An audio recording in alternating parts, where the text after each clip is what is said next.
Uh, the Bristol University Press Research and Rural Crime series emerged at the start of 2020, before the pandemic started, and Matt and myself are the editors of that. Books are around the 60 to 80,000, so that's sort of mid-length book, and really focused on all matters of rural crime and rural criminology.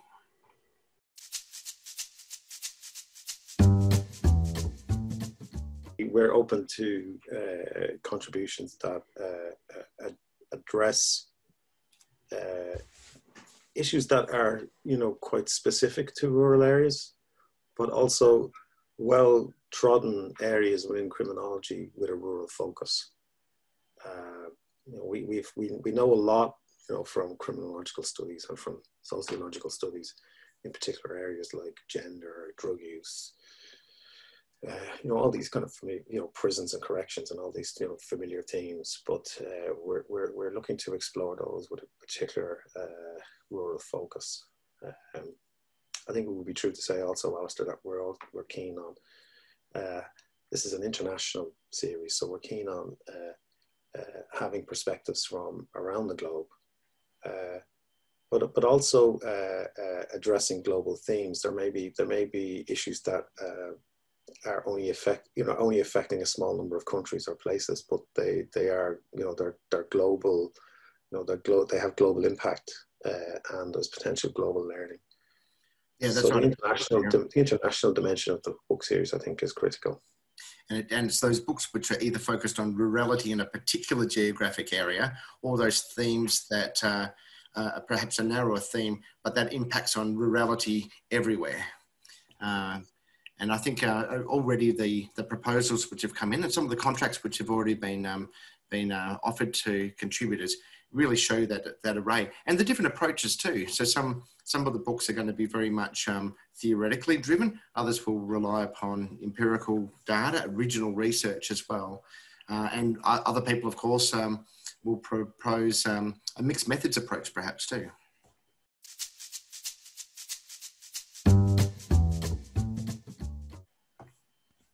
It sounds fantastic. I think that idea is a little, we should explore that a little bit further, just because I find when I teach rural criminology here at UNE, students automatically think of the kind of quintessentially rural crimes and quintessentially rural issues, stock theft, farm crime, and these types of things. And I wonder if that's the perception sometimes when people, see the ISSRC or the Center for Rural Criminology or this type of book series, and don't contextualize rural crime in that broader sense. That is traditional crimes, like you've raised, domestic violence, drug use, drug trafficking, and how the kind of locational context and cultural geography shapes these types of offenses. Can you speak to that a little bit in terms of contributions and ideas? My sense of it is that rural is different everywhere because of, I suppose, of geohistoric factors. So here in Ireland, it's a small island, but so rural is going to be different here compared with Canada or with the United States or with Australia, where you have huge open spaces. We have very short open spaces, but we have we've been traditionally known as a rural society, and have only really urbanized in the last kind of 40 years or so. But so rural is very different here compared with Australia. So therefore there's going to be a whole play of different factors. I mean, one of the things we notice here, even though it's a small island, it's highly globalized. And so globalization has affected everything about rural Ireland, every bit as much as it has affected urban Ireland. So, for example, we have a huge tourist industry, and the country is divided up into different tourist products, like the Wild Atlantic Way. We sell that to Americans who want to come here to get the experience of living on the edge of Europe, as it were, for a week. But also, rural space is changing. Not everybody that lives in rural areas is a farmer. 50 years ago, we would have assumed that. That's not happening now because people are commuting more. People are using roads, rail, and other means of transport to get to work. And so a lot of urban dwellers have had to move into rural areas and become commuters as the pressure becomes on land prices and the availability of development land in cities and towns. So rural is going to be different everywhere. And that's just a kind of snapshot of what's happening in the rural here. It's been completely transformed in the last 20, 25 years. And so we're seeing problems emerging now in rural areas that we never have seen.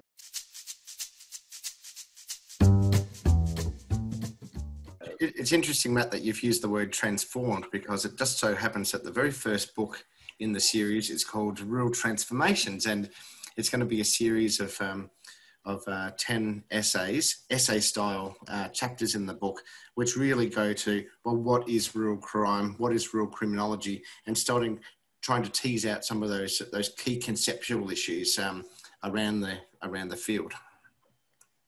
And that should be coming out in 2022 and be the first in the series.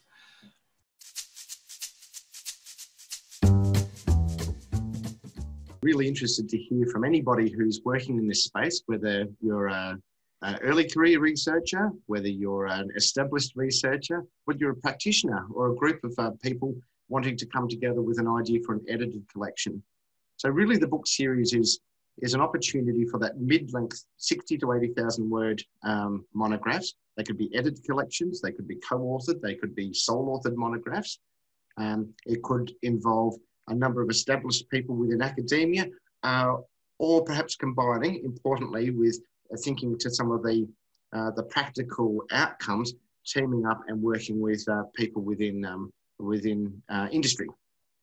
So really, we're looking for any great idea, and happy to work with authors on proposals, and hopefully bring those to contract and then to fruition, and see them up on bookshelves and on library databases the world over.